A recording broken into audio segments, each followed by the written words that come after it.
नमस्कार, news state पर आप सभी का स्वागत है। मैं हूं आपके साथ शुभेंदु सिंह। आपके मुद्दे में आज बात करेंगे छत्तीसगढ़ की, जहां नियमितीकरण की मांग को लेकर संविदा कर्मचारी आंदोलन की राह पर हैं। कर्मचारियों का यह कहना है कि पिछले चुनाव में ये वादा किया गया था और अब अगले चुनाव की घड़ी आ चुकी है और अभी तक इस वादे पर कोई कदम क्यों नहीं उठा। आज चर्चा इसी मसले पर कि लोकतंत्र में बिना सड़कों पर उतरे क्या आवाज नहीं सुनी जाती है। आखिर सड़कों पर उतरने की नौबत ही क्यों आती है। बिना हड़ताल की समस्या का आखिर हल क्यों नहीं निकलता है। आए दिन इसी तरह से हड़ताल होंगी तो आखिर कामकाज सरकारी विभागों में कैसे चलेगा। चुनाव करीब है, इसीलिए भी क्या शोर ज्यादा है। इन तमाम मसलों पर हम जवाब तलाशेंगे। साथ में हमारे खास मेहमान जुड़ेंगे, लेकिन सबसे पहले एक रिपोर्ट आपको दिखाते हैं।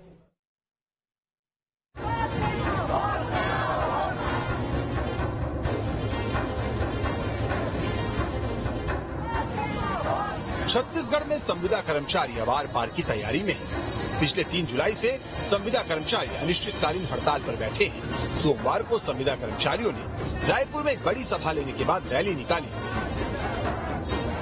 और अब 17 जुलाई से संविदा कर्मी जेल भरो आंदोलन की बात कह रहे हैं। संविदा कर्मचारियों की मांगों की बात करें तो संविदा कर्मचारियों को नियमित किया जाए, नौकरी की सुरक्षा 62 वर्ष की आयु तक मिले, वरिष्ठता का लाभ वेतन, ग्रेच्युटी का लाभ मिले, पदोन्नति, सामाजिक सुरक्षा, अनुकंपा नियुक्ति मिले, पेंशन जैसी मूलभूत सुविधाएं दी जाए। नियमितीकरण की मांग कोई नई नहीं है, बल्कि लंबे समय से संविदा कर्मचारी इसे लेकर धरना प्रदर्शन करते रहे हैं।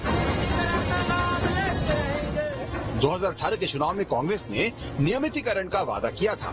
कांग्रेस सरकार बनने पर 8 मार्च 2019 को इसके लिए कमेटी भी बनाई गई थी, लेकिन कमेटी अभी तक नियमितीकरण पर फैसला नहीं ले पाई है। नियमितीकरण की मांग को लेकर लगातार कर्मचारी आंदोलन कर रहे हैं। कर्मचारी सभी 90 विधायकों और 33 जिला कलेक्टरों को ज्ञापन भी दे चुके हैं। संविदा कर्मचारियों ने 15 मई से छत्तीसगढ़ के सभी जिलों के लिए रथ यात्रा भी निकाली थी। छत्तीसगढ़ में इस साल विधानसभा चुनाव है, ऐसे में चुनावी साल में इस तरह के आंदोलन पर सियासत भी लाजमी है। यही वजह है कि विपक्षी बीजेपी अब छत्तीसगढ़ को हड़तालगढ़ कहकर सत्ता पक्ष पर तंज कस रही है। उधर शासन की ओर से बार बार कर्मचारियों से काम पर लौटने की अपील की जा रही है। Team news state.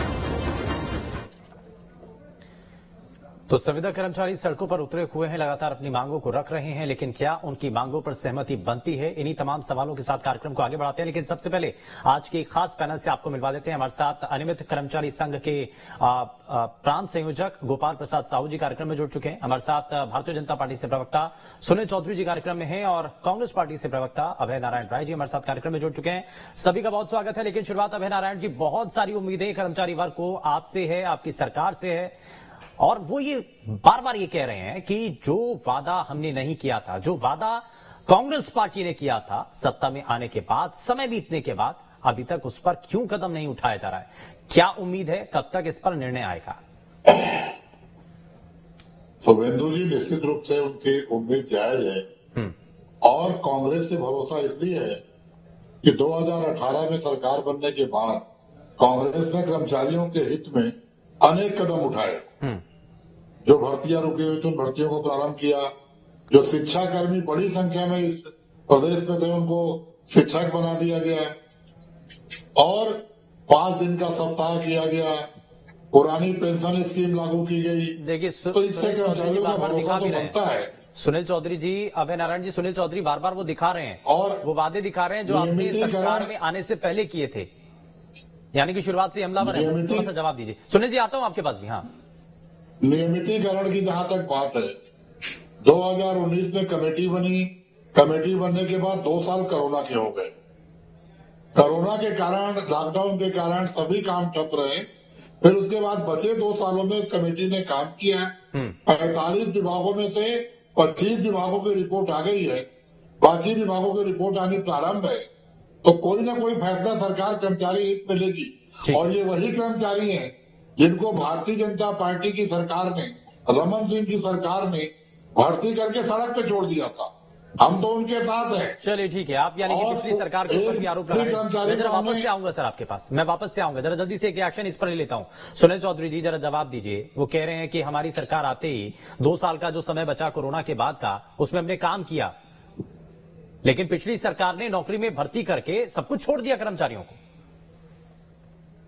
देखिए कांग्रेस कितनी झूठी है, ये जन घोषणा पत्र में रखा हूं इनका पूरा, इसमें इन्होंने स्पष्ट लिखा हुआ है तृतीय चतुर्थ वर्ग कर्मचारियों के लिए इन्होंने कहा है संविदा कर्मचारी, दैनिक वेतनभोगी कर्मचारी को नियमितीकरण करेंगे। और ये सूची देखिए इतने सारे कर्मचारी संगठन से उन्होंने बात की थी और बात करने के बाद ये कमेटी बनाते हैं। कैसी निकम्मी सरकार है कि कमेटी बनाने के बाद आज तक कुछ कर नहीं पाए। ये कर्मचारी आज आंदोलनरत है, इनको पता है 3 महीने बाद चुनाव है, तो ये सरकार अपना वादा कब पूरा करेगी। और भाजपा की बात करते हैं, भारतीय जनता पार्टी ने 2008 में दैनिक वेतनभोगी कर्मचारियों का नियमितीकरण किया था। वन विभाग, सिंचाई विभाग, विभाग, पीएचई विभाग, नगरीय प्रशासन सहित अन्य विभागों में भाजपा ने करके दिखाया है। ये झूठा वादा करने वाले ये कांग्रेसी, ये यहाँ पर छत्तीसगढ़ में जो कांग्रेस की जो सरकार है, ये केवल कर्मचारियों को छलने का काम करी है। आज कर्मचारी आंदोलनरत है, उनकी बात सुनील जी सुनिए ना, सुनील जी सुनिए, अगर आपने कर्मचारी वर्ग के हित में काम किया, ठीक है आपने किया होगा, लेकिन कर्मचारी वर्ग के मन में वो भरोसा तो नहीं बना ना, क्योंकि जब चुनाव आते हैं उस वक्त कांग्रेस पार्टी के नेता अलग अलग मंचों पर जाकर के भरोसा दिलाते हैं तो आपकी सरकार गिर जाती है, आपकी सरकार चली जाती है।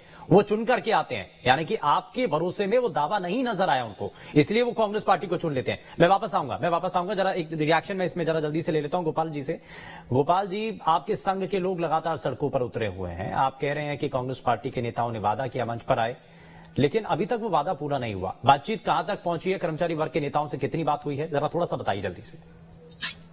जी बिल्कुल, मैं बताना चाहूंगा कि इन 4.5 सालों में हमने अनेक बार माननीय मुख्यमंत्री महोदय से, माननीय मुख्य सचिव महोदय से जो कमेटी बनी है उससे हमने मिलने का प्रयास किया।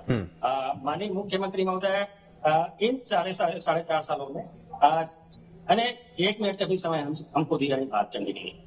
दूसरी चीज, माननीय मुख्य सचिव महोदय से हमने कई बार आवेदन निवेदन किया कि भाई हमारे मुद्दे पर हम बैठ के चर्चा करना चाहते हैं, कोई सॉल्यूशन निकालिए। उस माननीय मुख्य सचिव महोदय के कक्ष के सामने हम घंटों बैठे रहते हैं, लेकिन बुलाते नहीं मिलने के लिए। बोलते हैं कि मनोज जी से जाके मिल लो। हम केंद्र साहब के पास जाते हैं तो बोलते हैं कि भाई इसके लिए जो बैठक होगी उसके बाद कमेटी बना तो दिए ना, कमेटी बना दी, आप संतुष्टि है इससे? नहीं, बिल्कुल नहीं। देखिए, मार्च 2019 में कमेटी बनी थी और आज लगभग 4 साल हो गया है। 4 साल में डेटा मांग रहे हैं और 48 विभाग में से सिर्फ 24 विभाग का डेटा इनको मिला है। तो हम कैसे बोले कि कमेटी काम कर रही है। दूसरी चीज, हम तीनों कमेटी पर भी जाते हैं, तीनों साहब पर मिलने जाते हैं, वो टाल देते हैं, बैठक होकर उसमें बात रखेंगे। कोरोना काल का भी तो हवाला दे रहे हैं, वो कह रहे हैं कि 2 साल कोरोना के समय में भी तो खराब हो गए, इसलिए काम पूरा नहीं हो पाया। कोरोना में दारू पहुंचा दिए थे।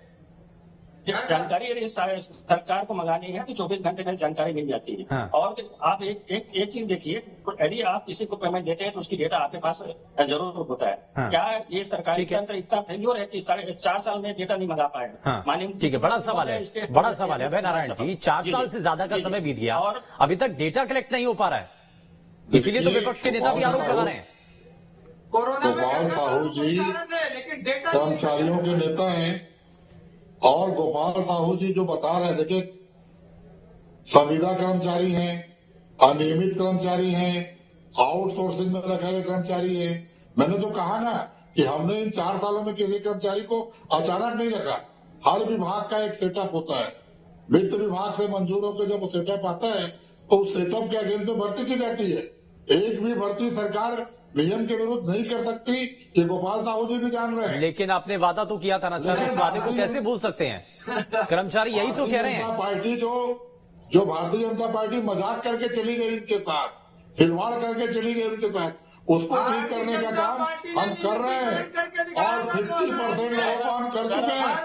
बड़ी संख्या में शिक्षक बना दिया है, उसने आज इनके लिए भी कार्रवाई हो रही है और इनको भरोसा है कि भूपेश बघेल ही कार्रवाई करेंगे। नहीं ठीक है, अगर कार्रवाई होगी तो कब तक होगी ना, इसका निष्कर्ष तो निकलना चाहिए। समय बहुत कम बचा है सर, चुनाव का समय भी अवसर पर। मैं सुनील चौधरी जी को जरा जल्दी से जोड़ लेता हूँ। सुनील जी, अब सरकार की तरफ से भरोसा तो दिलाया जा रहा है, कर्मचारी वर्ग कह रहा है कि हमारे ठीक है भारतीय जनता पार्टी की तरह छोड़ के भागेंगे नहीं। ठीक है सुनील चौधरी जी, करेंगे, नियम से करेंगे। अच्छा एक चीज तो बताइए सुनील जी, अभय जी ठीक है। सुनील चौधरी जी, कांग्रेस पार्टी ने बड़ी हिम्मत की थी और उन्होंने वादा किया था कर्मचारी वर्ग से, ऐसा वादा आप क्यों नहीं करते हैं? आप क्यों पीछे हट रहे हैं?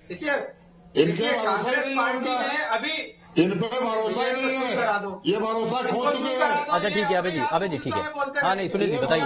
खो चुके हैं। हाँ सुनील जी बताइए। मुग्धता में बोलते रहते हैं। देखिए कांग्रेस पार्टी के प्रवक्ता कह रहे हैं कि कोरोना काल में हम लोग नहीं काम कर पाए, कोरोना काल में ये लोग दारू घर घर पहुंचा दिए, लेकिन कर्मचारियों के हित का काम नहीं कर पाए।